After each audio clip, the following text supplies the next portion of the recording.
에이, 또 딸이가! 이 당시만 해도 남아 선호 사상이 굉장할 때였죠. 사녀 일남의 둘째 딸로 권기옥 선생님은 태어나셨습니다. 아버지는 화가 난다고 나를 갈래라고 불렀어. 갈래는 얼른 가라, 죽으라는 뜻이죠. 바로 그날 밤 잠을 못 이룹니다. 그리고 그날 밤 꿈이 생깁니다. 여자라고 못하겠어? 조선 사람이라고 왜 못하겠어? 얼른 커서 꼭 비행사가 될 거야. 네 꿈은 뭐이가? 묻습니다. 나는 하늘을 훨훨 날고 싶었어요. 안녕하세요. 반갑습니다. 김옥희와 함께하는 독서 여행, 오늘 16번째 시간입니다. 네 꿈은 뭐이가? 네, 어색한 평양 사투리입니다. 오늘 제가 소개해 드릴 책의 제목인데요. 옆에 보이는 권기옥 선생님을 모델로 하고 있는 책입니다. 권기옥 선생님은요, 평안남도 평양 출생으로 독립운동가이십니다. 그리고 그분 앞에는 늘 대한민국 최초의 여자 비행사라는 수식어가 붙습니다. 대한민국 공군 창설에 이바지 한 바가 크기 때문에 대한민국 공군의 어머니라고도 불립니다. 권기옥 선생님의 비행복을 입은 실제 모습이고요. 2020년도에 국립항공박물관에 그분의 동상이 건립되었습니다. 혹시 들릴 길이 있으면 한번 찾아보시면 좋겠습니다. 오늘의 책입니다. 네 꿈은 뭐이가? 박은정 님이 글을 쓰셨고요. 김지환 님이 그림을 그렸습니다. 웅진 주니어에서 출판한 책입니다.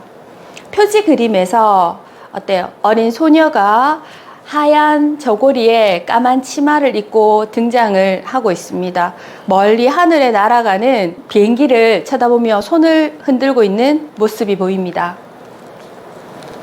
에이, 또 딸이가! 이 당시만 해도 남아 선호 사상이 굉장할 때였죠. 사녀 일남의 둘째 딸로 권기옥 선생님은 태어나셨습니다. 아버지는 화가 난다고 나를 갈래라고 불렀어. 갈래는 얼른 가라, 죽으라는 뜻이죠. 아버지는 노름으로 얼음얼음 재산을 다 날리고 어머니는 화병으로 시름시름 앓기만 했어. 어린 나이에 고생이 굉장히 많았습니다. 11살 무렵부터 은단 공장에 취업을 해서 그때부터 일을 해서 번 돈으로 동생들 먹을거리를 사다 주곤 했다고 하네요. 동생을 업고 있는 모습입니다. 어느 날 목사님이 그러셨어. 너는 똑똑하니 학교를 공짜로 보내주겠다고. 아침밥 짓고 동생 업고 학교를 나갔네. 1등을 못하면 분해서 잠이 안 왔어야. 승부욕이 어릴 때부터 대단했던 것 같습니다. 이 그림은 어떻게 보이세요? 꽁꽁 강 위를 걷는 듯한 그런 모습으로 보입니다. 빙판길 위에 사람들이 소달구지를 타고 가고 있는 그런 모습도 보이고요. 제가 이 그림책을 선택한 이유는 이 그림책의 그 그림들이 다른 그런 책들에서 보는 사파들하고 분위기가 사뭇 달랐습니다. 작가가요, 이 책에 나오는 등장인물이나 배경을 먼저 그림으로 그려요. 그런 다음에 그걸 입체적으로 표현을 하고 사진으로 찍어서 쫙 펼쳐서 어떻게 보면 사파에서 주는 부드러움과 어떤 환상적인 분위기와 사진에서 주는 사실감과 입체감을 아주 적절하게 구상한 그런 그림책이라고 볼 수 있습니다. 그래서 그림들이 어떨 때는 굉장히 좀 환상적인 분위기가 나타나다가 또 어떨 때는 굉장히 사실적인 장면이 보이기도 합니다. 그림도 같이 한번 봐주시면 좋겠습니다. 이 당시만 해도 자동차도 보기 힘든 시절이었어요. 그때 동네에 어수선한 소문이 들립니다. 사람이 괴물을 타고 하늘을 난대. 스미스란 미국 사람이 비행기를 타고 온다네. 온 마을이 들썩들썩, 내 마음도 들썩들썩 거립니다. 비행기가 나타났어요. 이 산 위로 쑥, 그리고 저 하늘로 쌩 솟구치고 돌아 나와 못 가는 곳이 없습니다. 사람들아, 이 날개를 봐. 정말 자유로워. 나는 땅에 딱 붙어 서서 두 발만 동동 굴렸습니다. 비행기를 쳐다보는 사람들 어때요? 목을 한껏 옆으로 꺾어 있습니다. 바로 그날 밤 잠을 못 이룹니다. 그리고 그날 밤 꿈이 생깁니다. 여자라고 못하겠어? 조선 사람이라고 왜 못하겠어? 얼른 커서 꼭 비행사가 될 거야.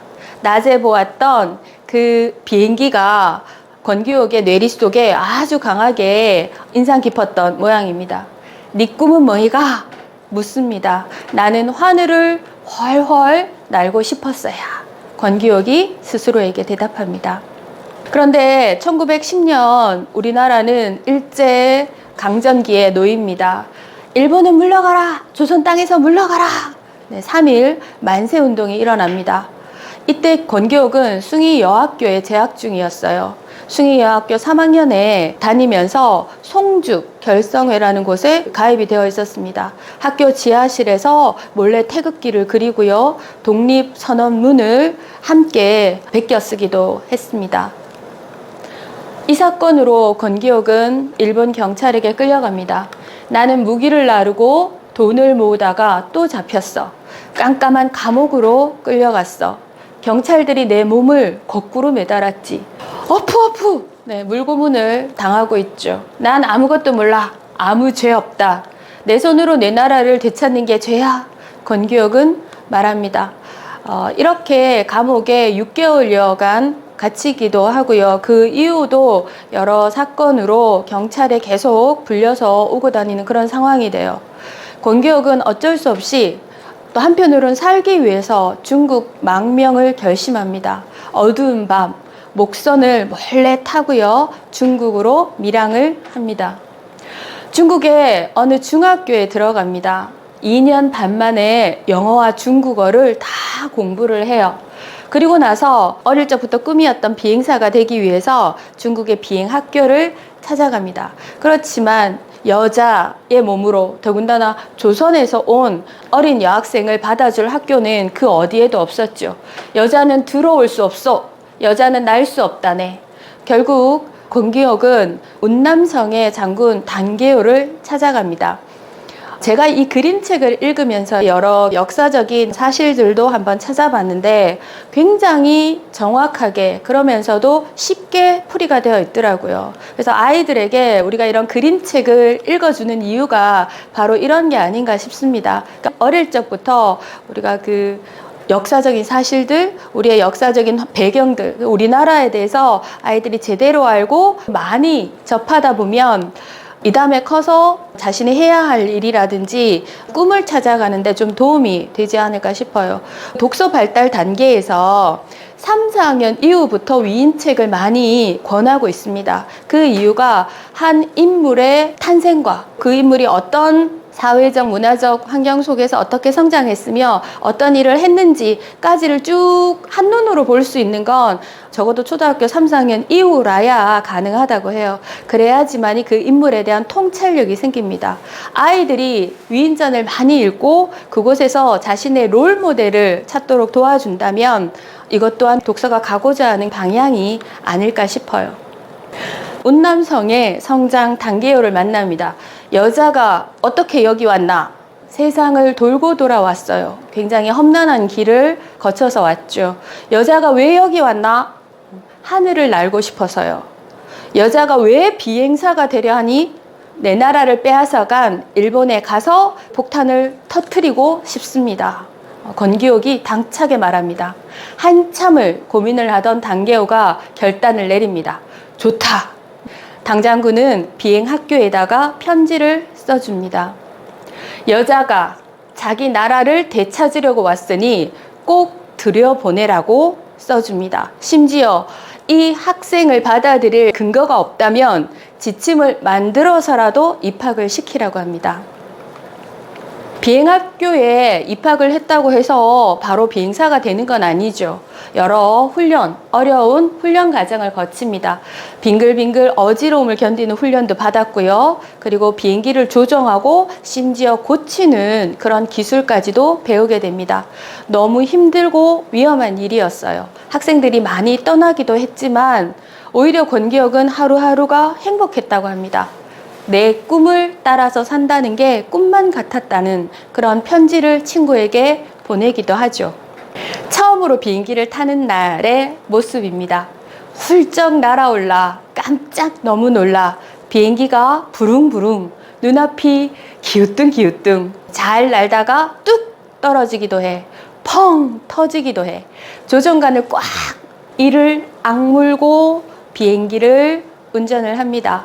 심지어 다른 비행사들은 20여 시간의 교관을 태운 채로 비행 연습을 한 다음에 단독 비행을 해야 했었는데 권기옥은 9시간 만에, 그러니까 프랑스 교관의 특별 지도하에 9시간 만에 단독 비행에 성공을 했다고 합니다. 실제 모습입니다. 1924년 7월 5일 윈난 항공학교에서 첫 단독 비행에 성공한 직후에 찍은 사진입니다. 늠름한 모습이 보이시나요? 네, 너무 작아서 그렇지만 그 분위기가 짐작이 됩니다. 이곳은 평양 숭이여학교의 모습입니다. 평양에서는 폐교가 되었지만 현재 서울에서 다시 개교를 하였고요. 그곳에 가면 여러 전시관에서 또 권기옥 선배님의 모습들을 볼 수 있다고 합니다. 이 당시 권기옥의 모습입니다. 이 학교 지하에서 독립운동을 위한 준비를 했다고 하니 여고생의 신분에 굉장히 당찬 포부를 가졌음을 눈매에서 어때요? 야무져 보입니다. 이 모습은 중국에서 선전 비행을 준비하고 있는 동료 비행사들과 같이 찍었던 사진 자료이고요. 대한애국부인의 동지들과 함께 기념 촬영을 한 사진도 있었습니다. 어떠세요? 굉장히 멋져 보입니다. 우리나라가 해방을 하고 귀국을 한 이후에는 한국 최초의 여자 비행사라는 타이틀 대신에 한국 최초의 여자 출판인이라는 타이틀을 또 달게 됩니다. 그동안 자신이 겪었던 일, 중국에서 있었던 일, 그리고 해방을 준비하면서 여러 가지 우여곡절들을 책으로 계속 출판을 하죠. 역사를 알아야 아이들에게 전달할 것이 제대로 분명히 있다라는 그런 각오로 역사책을 계속 출판하셨습니다. 1968년도에 대통령 표창을 받았고요. 77년에는 건국훈장 독립장까지 수여를 하셨습니다. 이 책의 제일 뒷표지에 이런 글이 있습니다. 보라, 네 꿈은 뭐이가? 권기옥이 꿈 많던 소녀였을 때부터 우리나라는 일본이 지배하고 있었습니다. 그때는 여자라고, 조선인이라고 세장 안에 새처럼 숨죽여 살라 했어요. 권기옥은 하늘을 날고 싶었어요.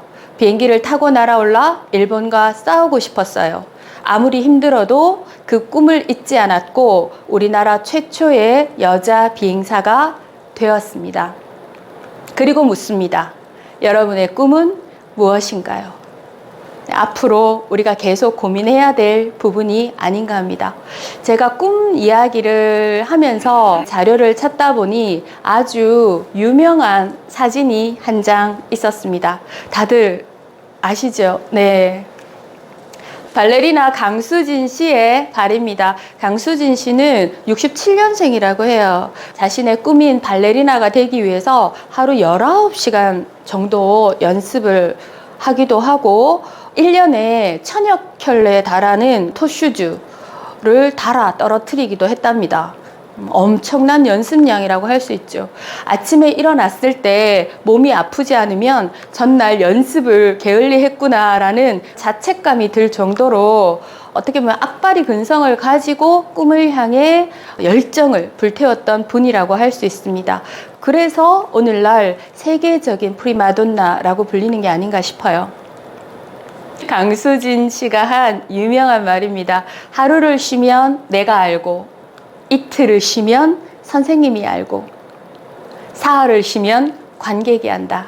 하루 쉬면, 이틀 쉬면 사흘쯤이야 라고 대수롭지 않게 넘겼던 제가 너무 부끄럽게 여겨집니다.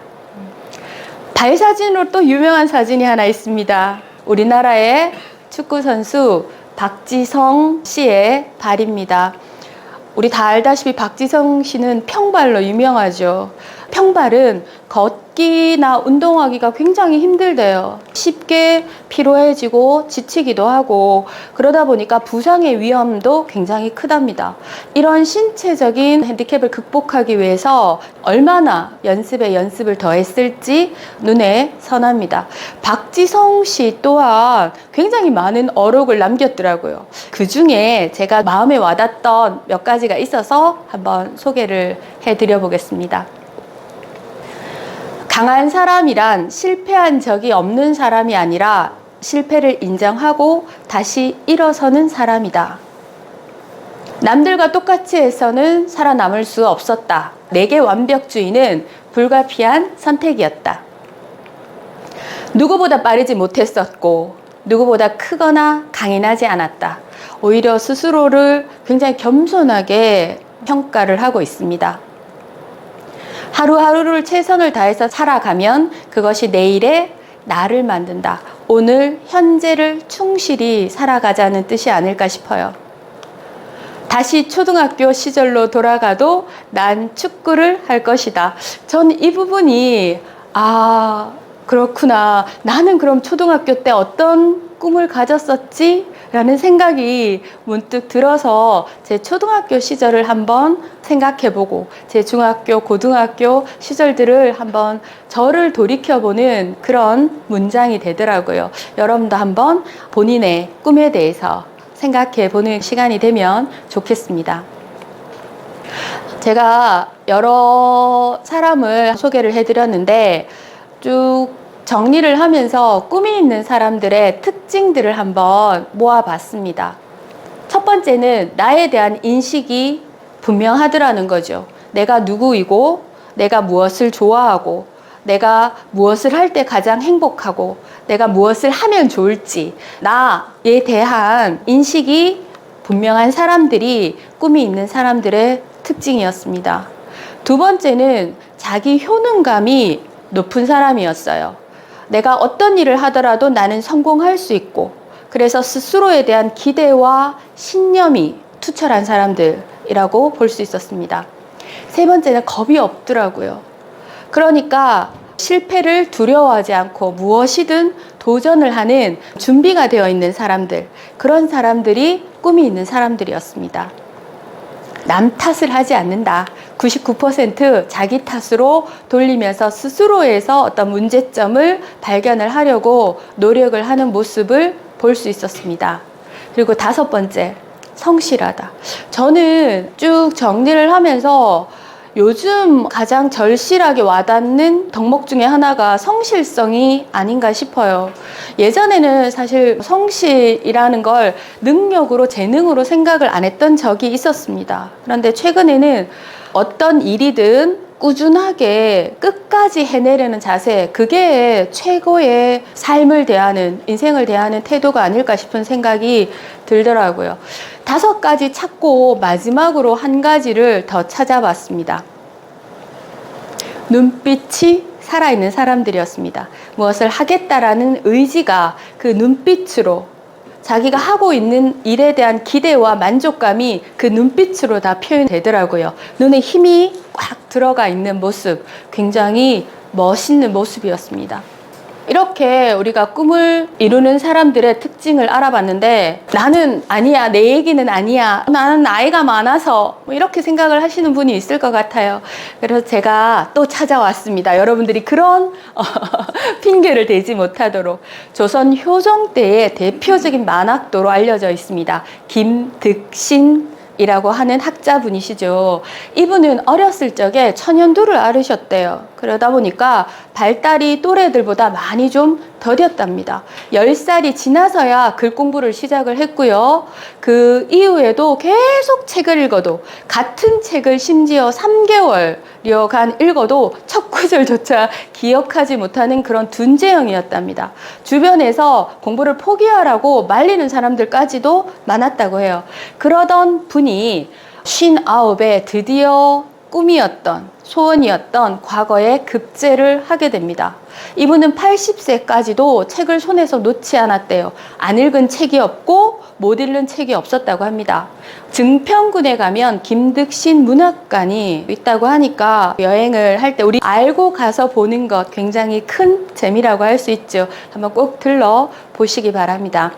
효전까지도 극찬을 하는 독서광이었다고 하니 한번 좀 우리도 다시 생각해 볼 그런 분이 아닌가 싶습니다. 과거에만 있었을까요? 현대에도 있습니다. 이상숙 씨라고 혹시 들어보셨는지 모르겠는데 이분은 1931년생이세요. 61년도에 숙명여대 가정학과를 졸업을 하셨고요. 2018년도에 대학원을 다시 진학을 하십니다. 공부를 사회학으로 하셔서 석사 학위를 받으시고요. 2023년도 작년이죠. 박사학위까지 취득을 하셨습니다.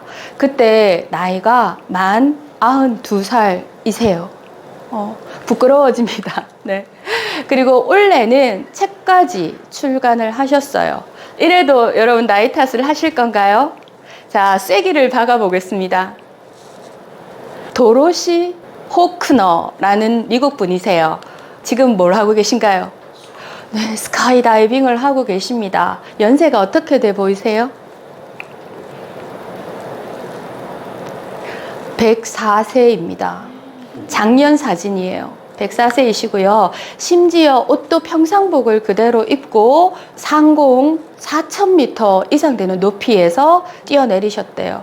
이분이 이 스카이다이빙에 첫 입문하신 때가 100세 때였답니다. 그러니까 친구들과 재미삼아 한번 해보지 뭐 했던 것이 일생일대 최고의 경험 중에 하나였다고 회고할 정도로 짜릿한 순간이었답니다. 그 이후 몇 번 시도를 하셨고요.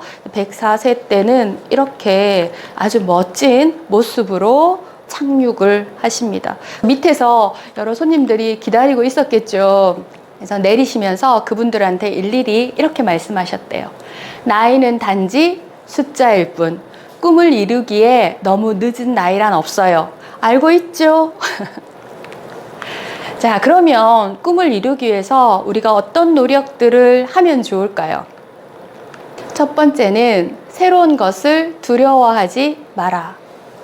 요즘 참 세상이 많이 변했습니다. 식당을 가도 테이블마다 키오스크가 다 놓여 있어요. 예전에는 종업원들이 와서 어서 오세요, 뭐 드시겠어요? 친절히 메뉴판 보여주면서 다 받아 적고 주문을 다 완료를 해줬습니다. 도와줬습니다. 그렇지만은 오늘날은 어떻게 해야 돼요?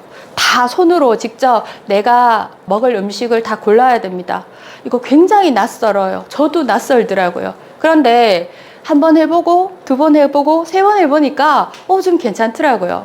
제가 어제 공교롭게 구미에 있는 한 청소년 기관을 방문을 했어요. 요즘 청소년들에 맞춰서 굉장히 최첨단 시설로 꾸며져 있었는데 특히 1층에 댄스홀부터 노래방, 게임방, 운동하는 방 다 이렇게 멀티플레이어로 갖춰져 있더라고요. 제가 놀랐던 게 댄스 방을 갔는데 사면이 거울로 이루어져 있었습니다. 그런데 거울을 가서 이렇게 터치를 했더니 스크린으로 변하더라고요. 스크린으로 변해서 그 거울에 비치는 화면을 통해서 유튜브를 시청을 할 수가 있었고요. 그 유튜브를 보면서 아이들이 춤을 배울 수 있도록 되어 있었어요. 근데 심지어 춤을 추고 있는 장면을 바로 그 자리에서 동영상으로 녹화까지 해서 자신들이 다시 한번 재생해 볼 수 있도록, 그리고 마지막으로 마음에 든다면 유튜브에 바로 업로드 할 수 있도록 그런 시스템이 갖춰져 있더라고요. 우리가 그런 아이들과 눈을 맞추고 이야기를 하고 함께 살아가야 됩니다. 물론 지금 친구들만큼이야 하겠습니까마는 그래도 최소한 요즘 아이들이 어떻게 무엇을 가지고 생활하고 있는지에 대해서는 관심을 가지고 눈여겨보고 함께하는 노력을 할 필요가 있을 것 같습니다. 두 번째는 주변에 긍정의 기운이 가득 찬 사람들로 배치를 하자입니다. 나이가 어느 정도 되다 보니까 다들 좀 합리화의 달인이 돼 있는 것 같아요. 그래서 할 수 없는 게 아니라 우리가 하기 싫었던 걸 자꾸 이래저래 변명들을 많이 댑니다. 그러고 있는데 마침 또 옆에서 어때요? 에이, 뭐 그 나이에 그냥 쉬어. 편하게 있어. 뭐 더 한다고? 됐어. 그만하면 됐어. 뭐 너 할 수 있겠어? 자꾸 이런 부정적인 기운을 주는 사람들이 옆에 있으면 어때요? 하고 싶어도 도전하기에 엄두가 생기지 않습니다. 그래서 이제쯤은 인간관계도 어때요? 좀 정리를 할 필요가 있습니다. 그래서 나에게 긍정적인 기운을 주는 사람들, 또 어차피 할 거면 그래? 그거 멋진데 같이 해볼까? 이런 사람들이 있으면 더 좋겠죠. 그래서 이런 사람들이 내 주변에 많았으면 좋겠습니다. 저는 많습니다. 그리고 세 번째, 롤 모델 찾기. 저희가 이렇게 강연을 하기에 앞서서 우리 일상의 인문학 강사분들은 정체성 찾기라는 프로그램을 합니다. 정체성 찾기 프로그램을 통해서 그동안 내가 어떻게 살아왔는지, 어떤 생각을 해왔는지, 그리고 중요한 것은 앞으로 내가 어떻게 살아갈 건지에 대한 사명을 되새기는 그런 시간들을 갖거든요. 그래서 그런 시간들을 통해서 저는 롤 모델을 찾았습니다. 저희 KBC 인재경영연구소의 소장님, 네, 김병철 소장님이 저의 롤 모델이십니다. 그래서 열심히 한번 쫓아가 보려고요. 그리고 네 번째, 제가 제시하는 마지막 방법은 성공 일기를 미리 한번 써보라는 겁니다. 날짜와 하고자 하는 일을 구체적으로 명시를 하면 할수록 좋겠죠. 우리 뇌는요, 계속 상상을 하게 되면 나중에는 그 상상이 진짜인 줄, 실제인 줄 착각을 한답니다. 그래서 그런 상상을 본인에게 계속 하는 거죠. 체면을 거는 겁니다. 나는 어떻게 될 거야. 나는 우리나라 최고의 강사가 될 거야. 나는 우리나라 최고의 유튜버가 될 거야. 나는 최고의 작가가 될 거야. 적어도 베스트셀러를 10권 이상 출간할 거야. 뭐 이런 것들을 죄송합니다. 할 거야가 아니죠. 했다라고 쓰는 게 중요합니다. 나는 어제부로 베스트셀러 책을 10권 완성을 했다. 이런 식으로. 그래서 스스로에게 계속 긍정적인 체면을 건다면 꼭 여러분들이 그리고 제가 이루고자 하는 꿈을 이룰 수 있을 것입니다. 김병철 소장님 사명입니다. 인재가 되고 싶은 사람들과 인재를 양성하고 싶은 사람들에게 최고의 영향력을 발휘한다.